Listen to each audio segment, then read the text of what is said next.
దర్శనమై నాలుక మీద పట్టి బెల్లం వేసిన తర్వాత ఆయన వెనక్కి తిరిగి చూసినది లేదు. అంత గొప్పగా తత్వం ఆయనకి ప్రకాశించింది. ఆయన చేసిన కీర్తనలు కేవలం స్థూల స్వరూపాన్ని వర్ణన చేసేవిగా ఉండవు. వారు ఒకప్పుడు కంఠశైలము అనబడే క్షేత్రానికి వెళ్ళి అక్కడ ఉన్న సుబ్రహ్మణ్యేశ్వర స్వామి వారి దర్శనం చేసినప్పుడు చేసిన కీర్తన. ఇది కేవలం స్థూల రూపాన్ని వర్ణన చేసిన కీర్తన కాదు. సుబ్రహ్మణ్యేన రక్షితోహం, సుబ్రహ్మణ్యుడు నన్ను రక్షించుగాక. అష్టాదశలోచన ఖండేన, అష్టాదశలోచన అంటే 18 కన్నులు ఉన్నవాడు, 6 ముఖాలు, 2 కన్నులు, 6 2 12 కన్నులు కదా ఉండాలి. అంటే పరమశివుని యొక్క కుమారుడు కనుక 3వ నేత్రం విఘ్నేశ్వరుడికి చెప్తారు, సుబ్రహ్మణ్యుడికి చెప్తారు, పార్వతీదేవికి చెప్తారు, పరమశివుడికి చెప్తారు. విశేషించి సుబ్రహ్మణ్యం అంటే రాశీభూతమైనటువంటి జ్ఞానం. జ్ఞానం ఎక్కడున్నదో అక్కడ జ్ఞాన నేత్రం ఉన్నదని గుర్తు. రోజు ఈ 2 పైకి చూడటానికి పనికొస్తే జ్ఞాన నేత్రం లోపలికి చూడటానికి పనికొస్తుంది. అటువంటి జ్ఞాన నేత్ర బాహ్య రూప స్వరూపమే సుబ్రహ్మణ్యేశ్వర స్వామి గారు. కాబట్టి ఆయనకి 2 కన్నులతో పాటు జ్ఞాన నేత్రం కూడా ఉంది. కాబట్టి 3 కన్నులు, 6 మూళ్ళు 18 కన్నులు ఉన్నవారు అఖండైన. ఆయన భిన్న భిన్నముగా అంటే ఇలా శరీరములుగా వీడు వాడు అని చూపించడానికి అవకాశం ఉండేటటువంటి రూపంగా కాకుండా సర్వము వ్యాపించినటువంటి ఆత్మస్వరూపి వాడు, అంటే ఆకాశ స్వరూపుడైనటువంటి వాడు.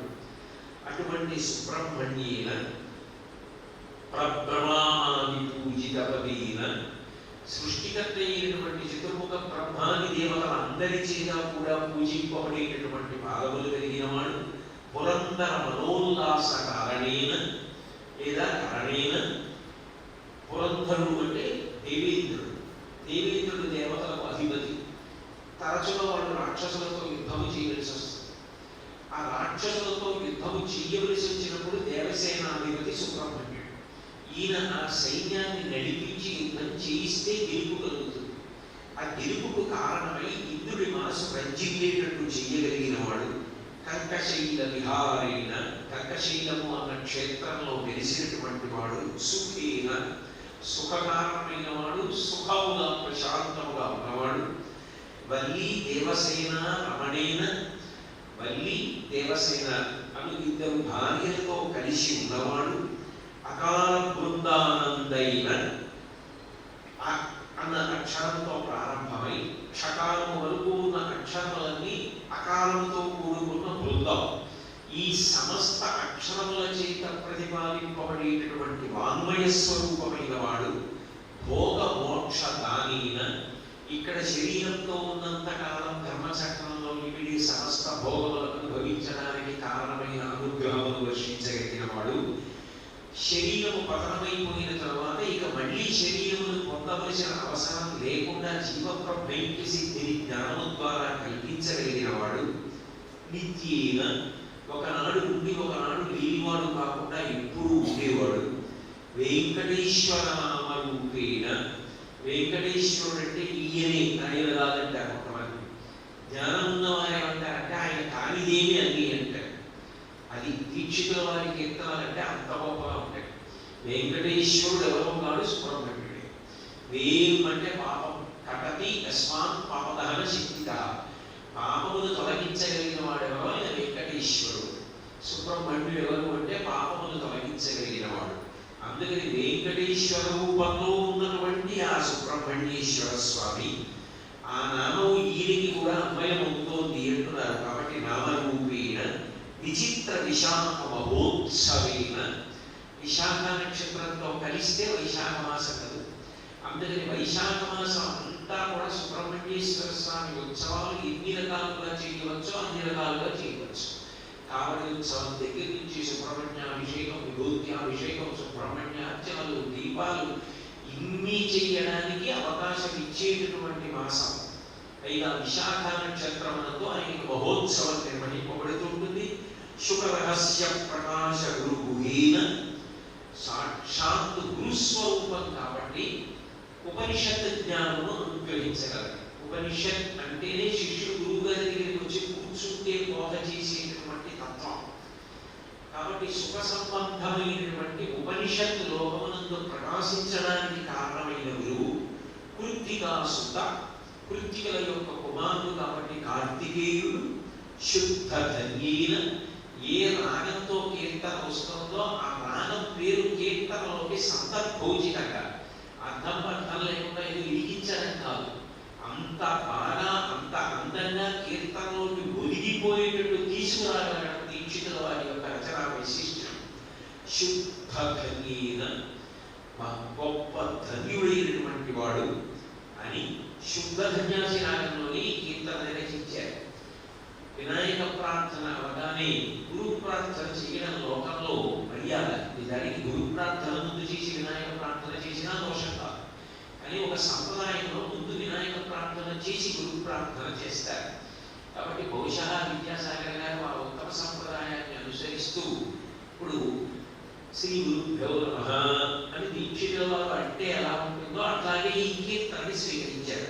ఇప్పుడు ఆ కీర్తనని అందించవలసిందిగా ప్రార్థిస్తున్నాను.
देवसेनापतिं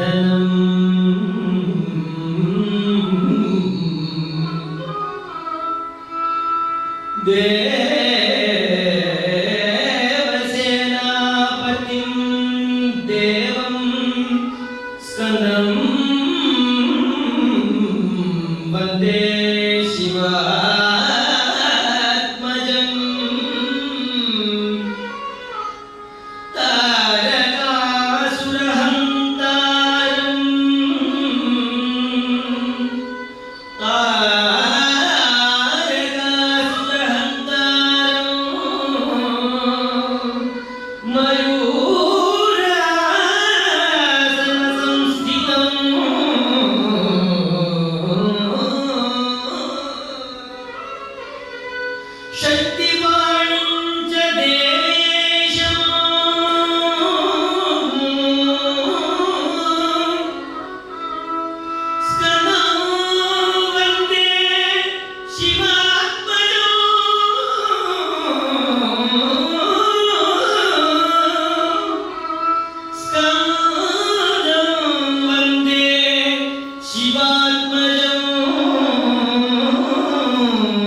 Astana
Ni